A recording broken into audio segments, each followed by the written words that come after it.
3 of the 5 medications I'm about to share with you require no prescription. You can walk into any pharmacy right now and buy them off the shelf. That is exactly what makes them so dangerous for anyone over 70. Because when something is easy to get, we stop treating it like a drug. We treat it like it's harmless. And for a body that has crossed the threshold of 70, that assumption can mean the difference between independence and a hospital bed. Here's something most doctors don't explain clearly enough during a 15-minute appointment. The human body processes medications in a fundamentally different way after 70. Your kidneys filter drugs out of your bloodstream more slowly. Your liver metabolizes compounds at a fraction of the rate it managed 20 years ago. Your brain becomes dramatically more sensitive to sedatives and anticholinergic compounds. A dose that was safe for you at 55 can now cause falls, memory impairment, kidney damage, and cognitive decline that gets mistaken for early Alzheimer's. Today, I'm covering 5 specific medications that illustrate this problem more clearly than any others. All 5 appear on the American Geriatric Society's Beers criteria, the medically reviewed, regularly updated list of drugs considered potentially inappropriate for older adults. This isn't fringe medicine. It is mainstream geriatrics finally reaching the people who need it most. I'm Dr. Sarah Mitchell, and this channel is dedicated to translating current research into practical, actionable information for adults over 60. If you haven't subscribed yet, please do. We publish new evidence-based content every week designed specifically for you. Now, let's get into these 5 medications and, more importantly, what to do if you or someone you love is currently taking any of them. The first category is benzodiazepines. You probably recognize the brand names more than the drug class. Xanax, Valium, Ativan, Klonopin. These are prescribed primarily for anxiety and insomnia. They do work in the short term. That effectiveness is part of why they're so widely used and part of why they're so consistently problematic for older adults. After 70, the brain sensitivity to benzodiazepines changes significantly. Because the liver metabolizes these drugs more slowly, they accumulate. A dose meant to help you sleep at 10 p.m. may still be impairing your coordination when you get up at 3 a.m. for a glass of water. Multiple systematic reviews confirm that benzodiazepine use is associated with a substantially increased risk of injurious falls in older adults. Falls serious enough to require hospitalization. Falls are the leading cause of fatal injury in adults over 65 in the United States. We're not talking about a minor side effect. And beyond the fall risk, benzodiazepines consistently impair memory, attention, and executive function in older adults, even when people feel they've adapted to the medication. The American Geriatric Society explicitly lists the entire benzodiazepine class on the Beers criteria as drugs to avoid in older people. If you are currently prescribed Xanax, Ativan, or Valium, please do not stop taking it suddenly. Abrupt discontinuation can cause serious withdrawal, including seizures. This is a conversation to have with your doctor about a supervised gradual taper, and I'll tell you exactly what to bring to that appointment in a few minutes. Comment below right now.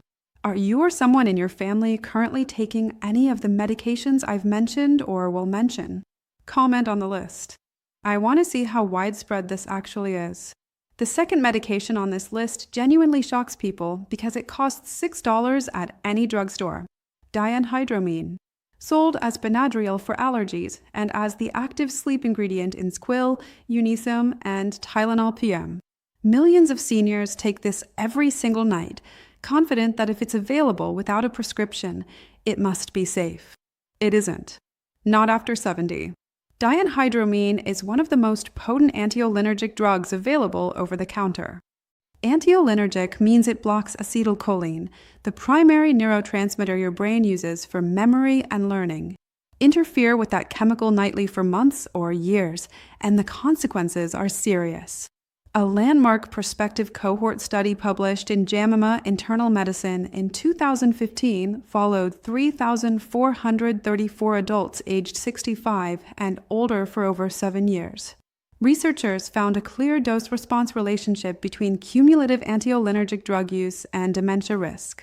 Those in the highest use category had a 54% increased risk of developing dementia compared to non-users. The most common anticholinergic drugs in that study were first-generation antihistamines, exactly like dianhydramine.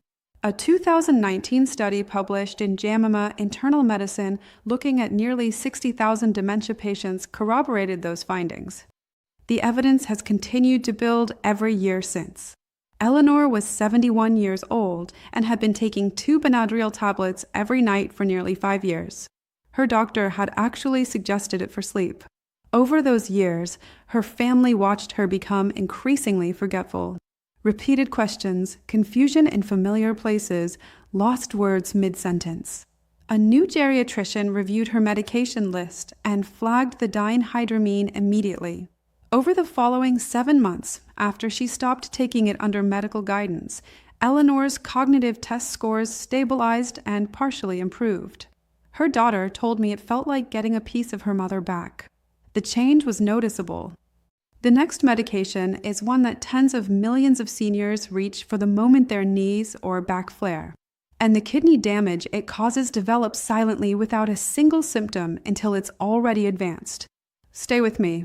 The third medication is ibuprofen and naproxen sold as Advil, Motrin, and Ali. These non-steroidal anti-inflammatory drugs are the first response to pain in most households. For occasional use in younger adults, they're generally manageable. For regular use in adults over 70, the risk profile changes entirely. Your kidneys are responsible for filtering these drugs from your bloodstream. After 70, kidney function has typically declined by 40 to 50% compared to young adulthood. When ibuprofen circulates in a body with already reduced kidney function, it lingers much longer, hits much harder, and progressively damages the tissue responsible for clearing it. The 2023 update to the American Geriatric Society Beers criteria specifically reinforced the need for renal function-based dose adjustments for NSAIDs. Recognizing how frequently this class causes acute kidney injury in older adults, the gastrointestinal risk is equally serious. The stomach lining becomes more fragile with age, and NSAIDs directly impair its protective barrier. According to the NIH, older adults who use NSAIDs regularly are 3 to 5 times more likely to develop a serious gastrointestinal bleed than younger users. And those bleeds are far more dangerous in someone over 70. For anyone with heart disease or high blood pressure, NSAIDs additionally raise blood pressure and increase fluid retention, elevating heart failure risk. This is the trifecta that makes ibuprofen and naproxen particularly dangerous as a daily or near daily habit after 70. Tell me in the comments, do you currently use ibuprofen or naproxen for pain? Comment yes or no below, because I'm going to tell you what works better for senior joint pain without any of these risks. Coming up shortly, the fourth medication is prescribed to roughly 10 million Americans annually for sleep. Zolpidem sold as Ambient. The FDA issued a specific safety communication about this drug and older adults, noting that elderly patients can have far higher blood concentrations of Zolpidem in the morning after taking it compared to younger users taking the same dose. This means they're still pharmacologically sedated when they wake up without knowing it. They feel like themselves. They don't feel drugged, but their coordination and reaction time are compromised. Research consistently finds that Zolpidem use is associated with nearly twice the risk of hip fracture in older adults. Hip fractures in adults over 70 carry a 1-year mortality rate of 20 to 30%. That means up to 3 in 10 seniors who break a hip may not survive to the following year, often due to complications like blood clots or pneumonia during recovery. And there's an additional problem. Zolpidem suppresses the deep restorative stages of sleep while increasing lighter sleep stages. So you fall asleep faster, but you wake up less restored, which drives continued use, higher doses, and dependency. It solves nothing. It just changes the shape of the problem. The fifth medication surprises more people than any other on this list. Proton pump inhibitors. Omeprazole, Pyloc, Nexium, Provisid. These are among the most widely prescribed drugs in the world. And for short-term use, 4 to 8 weeks, they're appropriate and effective for acid reflux and stomach ulcers. The problem is that most seniors aren't taking them for 8 weeks. They've been on them for years, sometimes decades, without any reassessment. Long-term PPI use after 70 quietly depletes two critical nutrients. First, vitamin B12. Your stomach acid is essential for absorbing B12 from food. Suppress that acid for years and B12 absorption drops sharply. Research published in JAMA found that long-term PPI use was associated with a 65% higher risk of B12 deficiency. In seniors, severe B12 deficiency causes peripheral neuropathy, the tingling and numbness in hands and feet, as well as cognitive decline that mimics dementia. Second, magnesium. The FDA issued a specific safety communication warning about hypomagnesemia, meaning dangerously low magnesium, in long-term PPI users. Low magnesium affects heart rhythm and nerve signaling in ways that compound other cardiac and neurological risks in older adults. Robert was 76. He had been on omeprazole for 9 years, originally prescribed for an ulcer that had resolved long before. He'd been living with severe foot numbness and what his family called a fog he couldn't shake. His B12 came back critically low. His geriatrician tapered him off the PPI over 8 weeks, started aggressive B12 replacement therapy, and shifted his reflux management to dietary changes and a safer alternative medication. For months later, the neurological symptoms were clearly improving. 9 years of a prescription that was no longer necessary caught with one thorough medication review. Here is exactly what to do after watching this. First, write down every medication you take, prescription and over-the-counter. Yes, include Benadryl, the Advil, the Prialoc. Over-the-counter does not mean safety.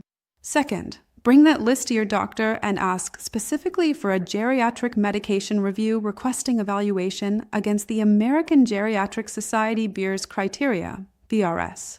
Those exact words will be immediately recognized.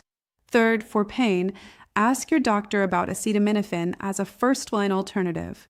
It is significantly safer for kidneys and the GI tract in seniors at the correct dose. No more than 3,000 milligrams total per day for adults over 65. Fourth, for sleep, ask for a referral to cognitive behavioral therapy for insomnia, known as CBTI. Studies consistently show it outperforms every sleep medication for long-term outcomes with zero drug interactions, zero dependency, and no morning impairment. Fifth, if you've been on a PPI for more than 6 months, ask your doctor whether you still need it and whether your B12 level has been checked recently. A critical safety note before we close. Do not stop any prescription medication without speaking to your doctor first. Benzodiazepine withdrawal without medical supervision can cause life-threatening seizures. And for anyone managing heart disease, kidney disease, or multiple prescriptions simultaneously, any medication change requires careful, coordinated medical oversight. These 5 medications are not automatically dangerous for every person in every situation. But in adults over 70, used long-term without reassessment, the research is consistent. Your body has changed since you first started taking some of these drugs. Your medication list may need to catch up. Leave a comment below with one of 3 things. Comment reviewing my list if you're going to check your medications today. Comment your age and which of these 5 you want to ask your doctor about.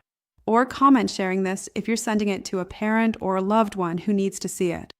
Please subscribe because next week I'm covering 5 supplement combinations that are quietly dangerous for seniors, including combinations being sold together in the same bottle as if they're perfectly safe. That video could genuinely protect someone you love. I'm Dr. Teresa Mitchell.